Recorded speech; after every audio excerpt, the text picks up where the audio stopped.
Hello दोस्तों, कैसे आप सब? केम छो? आप सभी का स्वागत करती हूँ मैं Sanam Patel. Praise the Lord.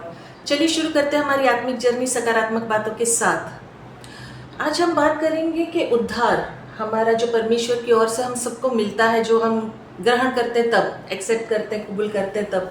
उद्धार सबसे बड़ा चमत्कार है जीवन में और रोज उसके साथ चलते रहना चाहिए। बड़े बड़े चमत्कार आपके जीवन में होते ही रहेंगे अगर आप ऑनेस्टली परमेश्वर के साथ चलते हो, वॉक करते हो तब। फिलिपियो अध्याय 2 का वचन 7 देखते हैं, वरन अपने आप को ऐसा शून्य कर दिया और दास का स्वरूप धारण किया और मनुष्य की समानता में हो गया। ये यीशु मसीह के बारे में बात हो रही है। प्रभु यीशु मसीह ने परमेश्वर के रूप में होने के बावजूद अपने आप को, स्वर्गीय अधिकार को छोड़ के एक दास का, एक सेवक का रूप धारण किया, मनुष्य के समान बन गए। बहुत सारे लोग हैं ना, अलग अलग प्रकार से इसे समझते हैं, लेते, व्याख्या करते, पर बाइबल क्या समझाती? शून्य मतलब टोटल जीरो कर देना। ये वचन यीशु मसीह के अगापे प्रेम, असीम प्रेम को दर्शाता है। उनकी हम्बलता, नम्रता जिसे कहते हैं, जो प्यार है ना, कैसे उन्होंने हम सबके लिए प्यार के लिए किया। एक महिमा को त्याग कर साधारण साधारण एकदम साधारण रूप लिया। क्यों किया ऐसा? अपने आप को पूरी तरह खाली कर दिया, अपने आप को कहते हैं ना शून्य करके। आत्मा त्याग को समझना बहुत ज़रूरी है। बहुत सरल तरीके से उन्होंने पवित्र आत्मा की शक्ति के द्वारा पिता की इच्छा को पूर्ण किया, अपने पिता की आज्ञा को माना, अपने जीवन को उन्होंने त्यागा। परमेश्वर ने जो कहा कि पिता परमेश्वर ने उन सारी बातों को उन्होंने एक्सेप्ट किया, ग्रहण किया। महिमा दी, परमेश्वर के राज्य को महिमा दी, परमेश्वर के हर एक बात को उन्होंने उत्तम प्रथम रखा, ऊंचाई पे रखा, जो हम में से कोई भी नहीं करता है, कोई भी नहीं। हम सब अपनी ज़रूरतों को आगे रखते हैं, प्रायोरिटी हमारी बहुत अलग अलग चीज़ों को है। परमेश्वर जो कह रहे हैं, जो बात करते हैं ना, वो हम नहीं जानना चाहते। यूहन्ना अध्याय 1 का वचन 10 से 12 कहता है, मैं वो जगत में था और जगत उसके द्वारा उत्पन्न हुआ और जगत ने उसे नहीं पहचाना। वो अपने घर आया और उसके अपनों ने उसे ग्रहण नहीं किया, परंतु जितनों ने उसे ग्रहण किया उतने परमेश्वर के संतान होने का अधिकार दिया, अर्थात उन्हें जो उसके नाम पर विश्वास रखते हैं। आमीन, हालेलुया। परमेश्वर के नाम पर जो विश्वास करते हैं ना, परमेश्वर के नाम को जो मानते हैं, महिमा देते हैं और बिलीव करते हैं कि हाँ, वो परमेश्वर का पुत्र है और वो हमारे लिए आया, हमारे लिए मारा गया और हमारे लिए जी उठा, उन्हीं के लिए वचन है जो उसे ग्रहण करते हैं। क्योंकि उसके अपनों ने भी नहीं ग्रहण किया उस समय जब वो मौजूद थे धरती पे, घर वालों ने भी नहीं किया। जो आज की तारीख में हर घर में ये कहानी, अनगिनत लोग हैं ऐसे जो नहीं करते, लेकिन जो उसे ग्रहण करते, जो उसे मानते हैं, जो अपने घर में वेलकम करते, अपने जीवन में वेलकम करते, अपने काम में वेलकम करते, वो परमेश्वर की संतान होने का अधिकार प्राप्त करते हैं। परमेश्वर की संतान होना मतलब बहुत बड़ी बात है, बहुत बड़ी बात है। परमेश्वर यीशु मसीह सब बातों में परखा गया था, मगर वो पापी ना ठहरा।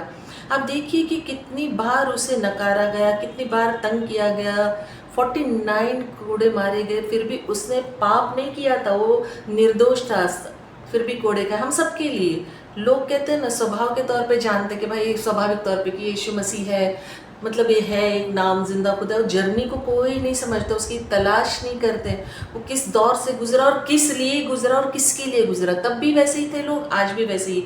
जब खुदा धरती पर मौजूद था, लोगों ने उसे ग्रहण नहीं किया, पहचाना नहीं। कितनी दुख की बात है, तकलीफ की बात है कि स्वर्ग का राज्य छोड़ के, राजाओं का राजा, प्रभुओं का प्रभु हम सब के लिए आया, हम सब के लिए मारा गया, लेकिन लोगों ने उसे तुच्छ जाना।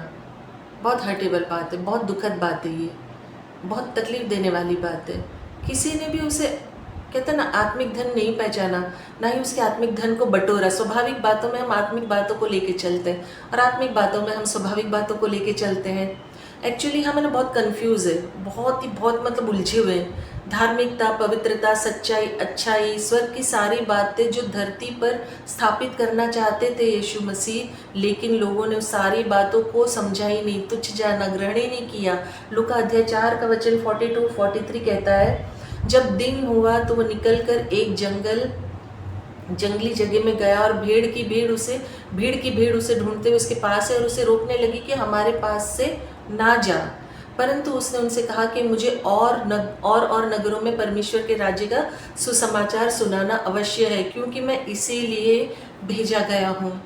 परमेश्वर ने जिस कार्य के लिए भेजा था यीशु मसीह को, उस कार्य को उन्होंने महत्व दिया, पूरा किया, प्रथम स्थान दिया और सारी बातों को गिरने नहीं दिया, सारी बातों को माना। आज परमेश्वर के द्वारा, वचनों के द्वारा हमसे कितनी बातें करता है, कितना ग्रेस देता है, क्या हम मानते हैं उन बातों को? मत्ती अध्याय 6 का वचन 33 कहता है, इसीलिए पहले तुम उसके राज्य और धन की खोज करो तो ये सारी वस्तुएं तुम्हें मिल जाएगी। हम वस्तुओं के पीछे भागते, ये चाहिए वो चाहिए, अभिलाषा है, टेम्पटेशन के पीछे भागते हैं, पर परमेश्वर के राज्य के पीछे नहीं भागते हैं। परमेश्वर कहता है पहले उसके राज्य की खोज करो तो ये सारी चीज़ें जो तुम्हें चाहिए सबकी सब तुम्हें मिल जाएगी। लेकिन क्या तुम परमेश्वर के राज्य की खोज करते हो? क्या मैं परमेश्वर के राज्य की खोज करती हूँ? बस मुझे जो चाहिए मैं वही मांगू, वही प्रार्थना करूँ, उसी चीज़ों के पीछे भागूँ, तो कैसे पॉसिबल है? मुमकिन है क्या? यूहन्ना अध्याय 21 का वचन 25 कहता है, और भी बहुत से काम हैं जो यीशु ने किए, यदि वे एक एक करके लिखे जाते तो मैं समझता हूँ कि पुस्तकें जो लिखी जाती है वो जगत में ना समाती। पॉसिबल ही नहीं है। यीशु मसीह ने इतने सारे काम किए, धरती पे अनगिनत, बेहद, बहुत ज़्यादा काम की, धरती भर जाती। सोचो यहाँ पे लिखा गया है, तो मतलब परमेश्वर ने क्या क्या कार्य किए होंगे, कुछ ही चंद ही मेंशन किए, हम सोच ही नहीं सकते, हमारा दिमाग, हमारी मति उतनी जाती ही नहीं है। लूका अध्याय 9 का वचन 1-2 कहता है, इसीलिए कि बहुतों ने उन बातों को जो हमारे बीच में होती है इतिहास लिखने में हाथ लगाया है, जैसा कि उन्होंने जो पहले ही से इन बातों के देखने वाले और वचन के सेवक थे हम तक पहुँचाया। जो लोग वहाँ मौजूद थे, जो लोग जैसे शिष्य थे, जो लोगों ने जो देखा, जो विश्वास में थे, उन्होंने जो लिख सके, जितना लिख सके उतनी बातें हमारे पास मौजूद है। सब की सब बातें हमारे पास मौजूद नहीं है, क्योंकि धरती भर जाती स्पष्ट लिखा है। पर ग्रेस है ना, परमेश्वर ने ग्रेस दिया है और बहुत सारे काम की बातें लिखी है हम सब के लिए, जीवन में आगे बढ़ने के लिए, पवित्र रहने के लिए। वो हम सब के लिए आया, मारा गया, हम सबको जीवन दिया।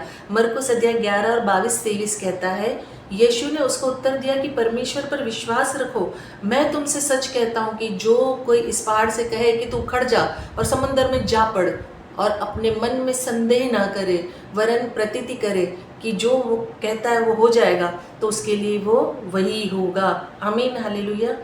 परमेश्वर है ना, हमें उद्धार तो दिया है, उद्धार के साथ चमत्कार भी दिया है, और वो चमत्कार, उद्धार सबसे महत्वपूर्ण है। अगर हम उस उद्धार को संभाल के रखते हैं तो डेली बेसिस पर हम चमत्कार को पाते हैं। अगर हम उद्धार को संभाल के रखें तो हमें परमेश्वर ने कहा ना, एक वचन में कहता है ना, तुम मुझसे बड़े बड़े काम करोगे, लेकिन हम छोटा सा भी काम नहीं कर पाते। रीज़न अल्पविश्वास, विश्वास की कमी।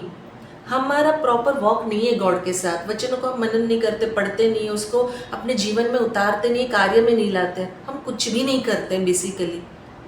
और फिर हम परमेश्वर को दोष देते हैं कि तूने कुछ नहीं किया। तो क्या ये जीवन सही है? क्या वाकई हम परमेश्वर को महिमा देने वाला जीवन जीते हैं? क्या हम हमारे उद्धार को बहुत हल्के में लेके रखा है?